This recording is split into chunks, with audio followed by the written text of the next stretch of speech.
नमस्कार दोस्तों, आप सभी का स्वागत है उभरता भारत में। तो दोस्तों, आज की खबर यूक्रेन रशिया संघर्ष के बीच से निकल कर सामने आई है। यूक्रेन में चल रहे संघर्ष ने रूस में भारतीय नौसेना के लिए बनाए जा रहे दो क्रिवा क्लास स्टेल्थ फ्रिगेट की डिलीवरी समय सीमा पर प्रभाव डाला है। रूस के यूनाइटेड शिप बिल्डिंग कॉरपोरेशन के महानिदेशक एलेक्सी राखमनोव के बयानों के अनुसार तलवार श्रेणी के जहाज़ों की डिलीवरी अब क्रमशः मई और अक्टूबर 2024 में होने की उम्मीद है।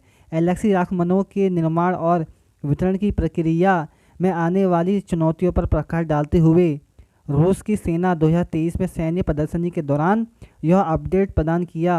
उन्होंने उल्लेख किया कि जबकि रूस एक युद्धपोत विकास के अंतिम चरण में है और समुद्री परीक्षणों की तैयारी कर रहा है, समग्र समय रेखा कारकों के संयोजन से प्रभावित देरी में योगदान देने वाला एक महत्वपूर्ण कारक उपकरणों की आपूर्ति में व्यवधान है। यूक्रेन में चल रहे संघर्ष और संबंधित पश्चिमी प्रतिबंधों के कारण वैश्विक आपूर्ति श्रृंखला में व्यवधान के कारण फ्रिगेट के कुछ आवश्यक घटकों को देरी का सामना करना पड़ रहा है। इससे ऐसी स्थिति पैदा हो गई है जहां कुछ उपकरणों को फ्रिगेट में एकीकरण के लिए रूस पहुंचने से पहले दुनिया भर में यात्रा करनी पड़ रही है।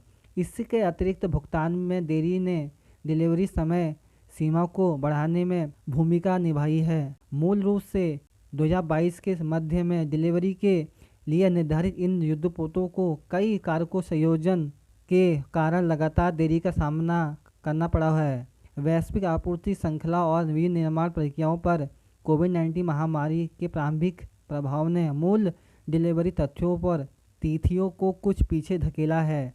अब यूक्रेन में चल रहे संघर्ष और उससे जुड़ी चुनौतियां और बढ़ गई हैं। यूक्रेन में चल रहे युद्ध ने नौसेना संपत्तियों की डिलीवरी की समय सीमा को बढ़ा दिया है। क्रिवाक श्रेणी के युद्धपोत जो अपनी गुप्त क्षमताओं और उन्नत नौसैनिक प्रौद्योगिकियों के लिए जाने जाते हैं, भारत नौसेना की समुद्री क्षमताओं और सुरक्षा को बढ़ाने में महत्वपूर्ण भूमिका निभाते हैं। क्रिवा क्लास फ्रिगेट परियोजना में देरी के अलावा राखमनोव ने व्यापक सहयोग के संबंध में रूस यूनाइटेड शिप बिल्डिंग कॉरपोरेशन भारतीय नौसेना के बीच चल रही चर्चा पर भी प्रकाश डाला। उन्होंने विशेष विवरण में नहीं बताया, लेकिन उन्होंने संकेत दिया कि नौसेना के लिए संभावित रूप से कई जहाज़ों के निर्माण के लिए बात चल रही है।